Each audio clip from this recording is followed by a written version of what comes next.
이번 영상에서는요, 블라인드 채용에 대해서 썰을 풀어볼 건데요.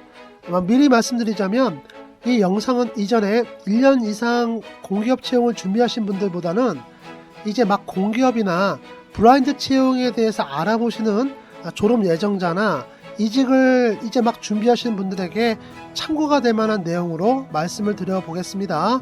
일단 블라인드 채용 무슨 말인가요? 이게 우리나라 말로 번역하면 깜깜이 채용 이제 그거잖아요. 그러다 보니까 많은 분들이 오해를 하시는 게 이거저거 다 안 본다라고 생각하시는 분들도 있어요. 근데 꼭 그렇지는 않아요. 그래서 이 부분부터 한번 밟아보고 가겠습니다. 자, 일단 NCS부터 좀 말씀을 드릴게요. 왜냐하면 직업 기초 능력하고 같이 이 블라인드 채용도 그 기반이 NCS거든요. 그러니까 잠깐 이 부분을 알아보고 가야 제가 썰을 좀 이어갈 때 제가 쉽게 전달해 드릴 수가 있을 것 같아요. 혹시 이거 아세요? 이 NCS라는 시스템이 처음 논의된 건 노무현 정부 때부터거든요. 그 이후에 이명박 정부, 박근혜 정부를 지나서 지금까지 10년 넘게 이어져 있는 시스템이 바로 이 NCS입니다. 그러니까 나름 이 NCS라는 직무 능력 체계는 그 기반이 잘 닦여온 거라고 볼 수가 있는 거죠. 제가 왜 이런 말씀을 드리냐 하면요, 현재 이 NCS에 연결되어 있는 시스템이 물론 블라인드 채용도 있지만 크게 보면 직업 기초 능력 그리고 과정 평가형 자격제도 같은 최근에 도입된 제도들도 있거든요. 그러다 보니까 어떤 분들은 야 이거 뭐 좀 이따 사라지는 거 아니야 뭐 하시는 분들도 계시고요.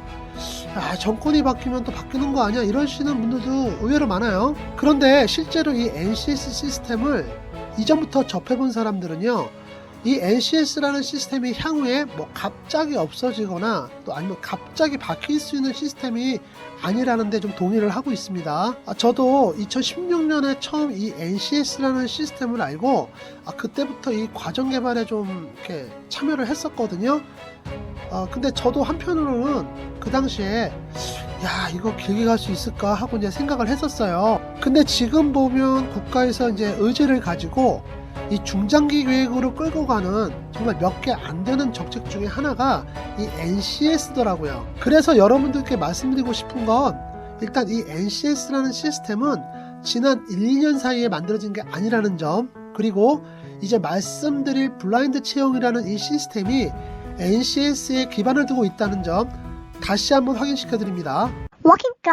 자, 일단 이 NCS에 대해서는요, 제가 따로 영상을 만들어 볼 거고요. 이제 블라인드 채용이 만들어진 이유에 대해서 한번 밟아보죠. 이 블라인드 채용이 만들어진 목적과 의미는 NCS 홈페이지에 블라인드 채용 메뉴에 아주 설명을 잘 해놨어요. 이거 제가 요약해서 한번 말씀드리면요, 한마디로 채용 과정에서 발생하는 불공정을 없애기 위해서 만들어진 제도다라고 이제 설명을 하고 있습니다. 실제로 이전에 뭐 대기업, 공기업을 따지기 이전에 채용자들이 채용 과정에서 좀 억울했던 일들이 좀 많이 있었잖아요. 뭐 아예 처음부터 비리로 시작한 채용도 있었고요. 업무하고 상관도 없는 질문을 해서 이제 면접자들을 곤란하게 만들고 좀 마음을 아프게 하는 이제 그런 면접도 사실 많이 있었어요. 이런 부분에 대해서 사실 정부에서는 그동안 마땅한 대책이 없었던 게 사실입니다. 왜냐하면 채용이라는 게 막상 기업에서 우리가 원하는 인재를 우리 나름 뽑겠다 이제 이러면은 아무리 정부라고 해도 이제 외부에서 이러쿵저러쿵 한다는 게 좀 우습잖아요. 그리고 이제 모양도 좀 빠지고 또 회사가 대한민국에 좀 많나요? 그 많은 회사를 다 어떻게 관리 감독을 할지 이제 그게 문제가 됐던 거예요. 그런데 이제 블라인드 채용을 통해서 채용 과정에서 발생할 수 있는 비리나 지원자들의 억울함을 방지하겠다고 이제 정부가 나선 거죠. 그래서 블라인드 채용에서는 기본적으로 채용자들은 채용 검토에 필요하지 않는 그런 사항들을 입사지원서에 강제적으로 쓰는 것을 금지하고 있습니다. 대표적으로는 이제 부모님의 인적사항, 뭐 키, 외모, 성별, 그리고 뭐 고향 같은 거죠. 근데 이게 또 무조건 블라인드는 아닌 게 해당 직무에 보면 꼭 필요한 경우에는 지원자들한테 기재를 요구할 수가 있어요. 대표적으로 어떤 경우냐 하면은 예를 들어서 여성에 대한 채용이나 장애인 그리고 국가유공자 채용 같이 특별한 경우에는 성별이나 장애의 유무 그리고 이제 국가유공자이신 부모님 또 조부모님의 인적사항을 요구하는 경우도 있습니다. 그래서 이 블라인드라는 개념을 꼭 100%라고 이해하시면 안 되고요. 직무에 따라서는 이제 물어볼 수도 있다. 이제 이렇게 생각하시는 게 좋겠습니다. 이렇게 채용에 반드시 이제 필요한 내용 외에는 지원자들의 사적인 부분을 이제 절대로 보지 마라 해서 이제 붙인 이름이 블라인드 채용이에요. 사실 이 블라인드 채용에 대해서는 처음 NCS가 개발될 때부터 정부에서는 계속 연구를 해왔어요. 근데 이제 공식적으로 시행 계획이 발표된 건 2017년 7월입니다. 그때 정부에서는 평등한 기회, 공정한 과정을 위한 블라인드 채용 추진 방안을 이제 발표를 해요. 그러면서 바로 2017년 7월 12일부터 국가 공공기관 전체에 이 블라인드 채용에 대한 가이드라인을 이제 배포를 합니다. 이때 배포된 국가 공공기관은요, 총 663개예요. 자, 보시면 이 수도 적지 않죠? 게다가 더 깜짝 놀랄만한 일이 그 다음 달에 발생을 합니다. 바로 8월 달에는요, 지방 공기업에도 이 채용 과정에 대한 가이드라인을 배포하고 이렇게 채용을 해라라고 정부에서는 지침을 내려요. 그게 149개 지방 공기업입니다. 그러니까 나름대로 정부에서는 오랫동안 준비를 했기 때문에 이렇게 2달에 걸쳐 가지고 전체 공공기관에 채용 가이드라인을 배포할 수 있었던 거예요. 여기에 대해서 일단 정부하고 정부 산하기관부터 적용을 하면서 그 틀을 잡아가고자 한 그런 포석도 있었던 거죠. 자, 그럼 여기서 또 한 가지 밟고 가봐야 되는데요. 지금 많은 분들이 블라인드 채용 이러면 그냥 공기업 채용으로 알고 계시거든요. 그게 왜 그런가 하면 앞에서 말씀드린 것처럼 처음에 이 블라인드 채용이라는 게 공기업하고 공공기관 위주로 시행을 해서 이제 그런 거예요. 그런데 얼마 전 2019년이죠. 2019년 3월에 블라인드 채용에 대한 법률이 이제 국회를 통과했습니다. 그 말은 이제 공공기관이나 공기업뿐만 아니라 일반 사기업에서도 이 블라인드 채용을 따라야 한다는 거죠. 이른바 블라인드 채용법이 그겁니다. 이 블라인드 채용법은요, 정식 명칭이 채용 절차의 공정화에 관한 법률 개정안이거든요. 좀 긴가요?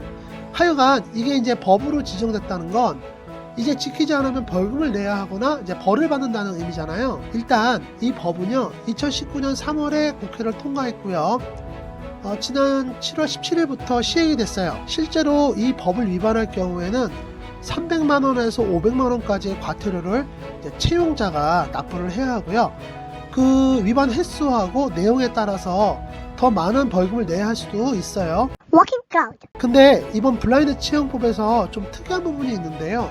일반적으로 이제 고용시장이나 근로에 관한 이제 법령이 이렇게 발의가 되면 기업하고 사회에 좀 충격을 완화시키기 위해서 그 법 적용 대상을 이제 조금씩 확대해 나가는 게 일반적인 이제 그런 방법인데, 이번 블라인드 채용법 같은 경우에는 적용 대상이 바로 상시 고용인 30인 이상의 사업체로 딱 정해졌어요. 그러다 보니까 제가 봤을 때는 거의 이제 중소기업 중에서 중기업 정도에 해당하는 사업체는 거의 해당이 된다고 이제 보여요. 저는 좀 이때 의아했던 게, 블라인드 채용을 하려면 좀 기업체들도 준비할 게 좀 많이 있어요.